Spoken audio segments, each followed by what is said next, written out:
The lighthouse keeper's lunch.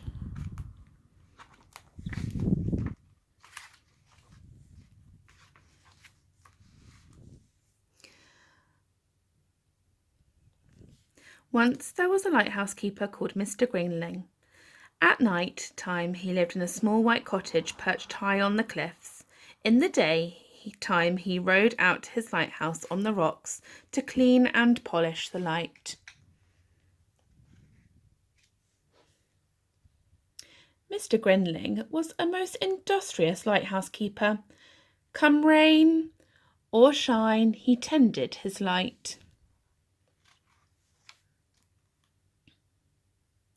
Sometimes at night, as Mr. Greenling lay sleeping in his warm bed, the ships would toot to tell him that his light was shining brightly and clearly out to sea.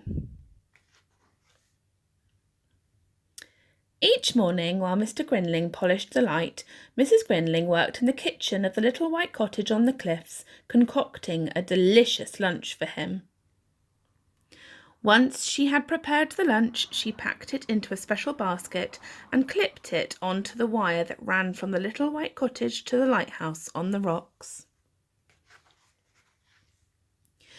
But one Monday, something terrible happened. Mrs. Greenling had prepared a particularly appetizing lunch. She had made a mixed seafood salad, a lighthouse sandwich, cold chicken ganny, sausages and crisps, peach surprise, iced sea biscuits, drinks and assorted fruit. She put the lunch in the basket as usual and sent it down the wire.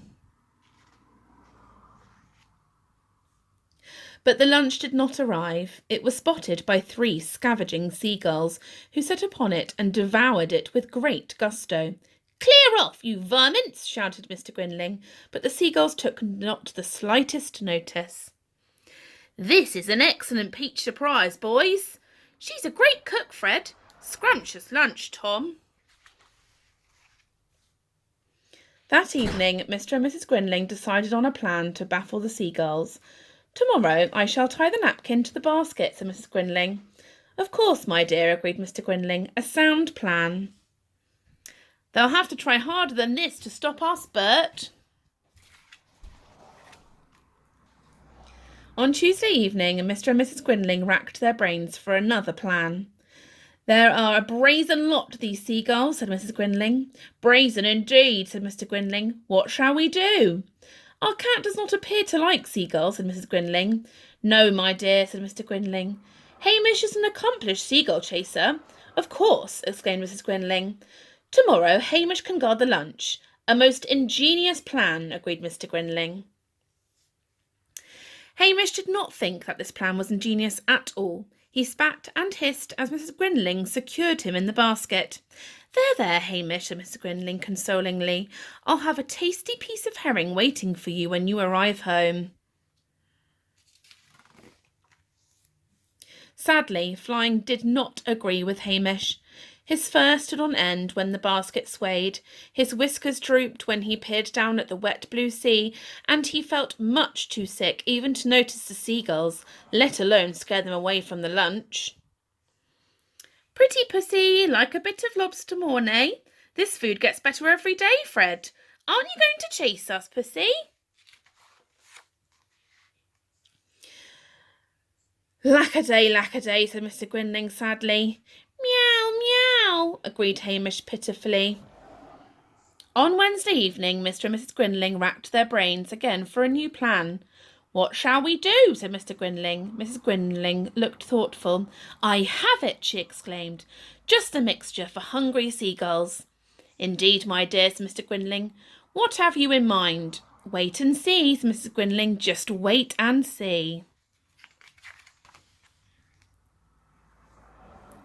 "Mustard sandwiches," chuckled Mr. Greenling. "A truly superb plan, my dear. Truly superb."